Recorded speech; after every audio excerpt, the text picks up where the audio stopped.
Educational.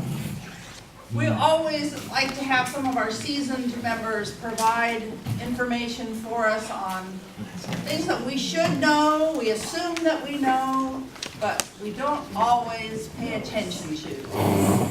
Our presenter this morning is a past president of this club.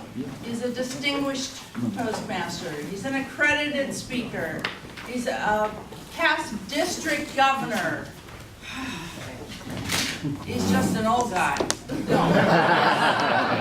I'm kidding.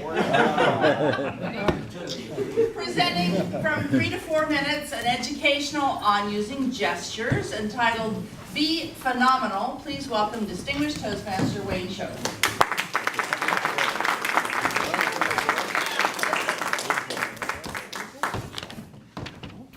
The year was 1955. And the New York City Center for Performing Arts was in terrible financial trouble. You see, it seemed as though they were over budget in their production of King Lear. And to make matters worse, Orson Welles broke his leg 2 days before opening night and had to play the lead part while sitting in a wheelchair. Well, the Center for Performing Arts went further into the red. And they only had one chance, one hope of recovering any of their financial losses for the year. And that was with a 2-week engagement with the great French mime, Marcel Marceau. What Marcel Marceau did was phenomenal.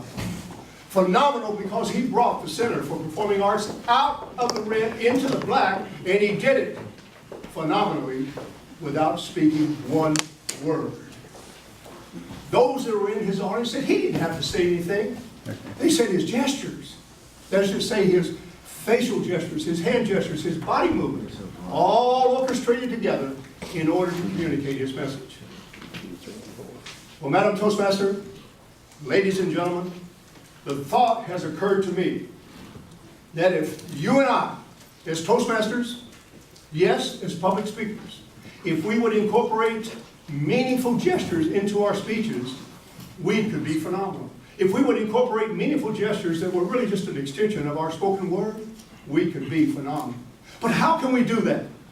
Could I offer you 3 little ideas, 3 little suggestions, 3 little recommendations that are backed up by a lot of years of experience?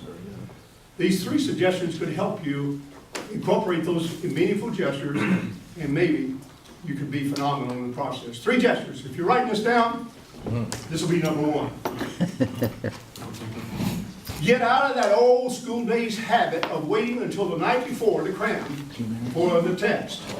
You see, you cannot cram the night before to prepare a speech and ever expect to be phenomenal. No, you have to start early with your rehearsal process. And when you start your rehearsal process, my second suggestion is to use spaced repetition. Spaced repetition.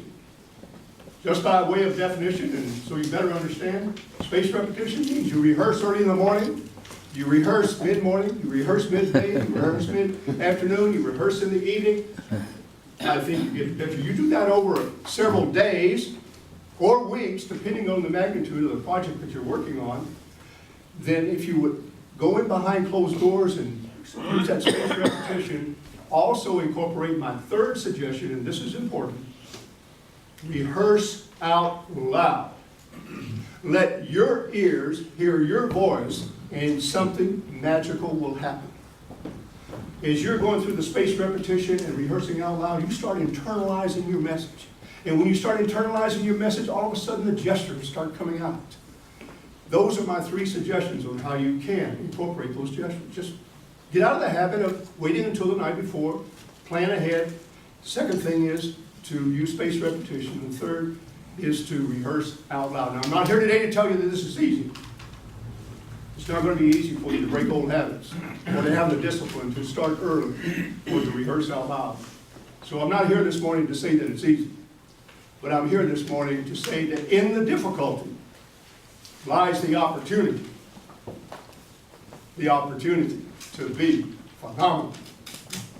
Madam Toastmaster.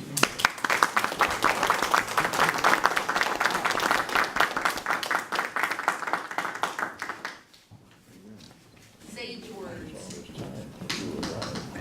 please take a moment and offer some suggestions and kudos to Wayne. You know, even seasoned postmasters appreciate comments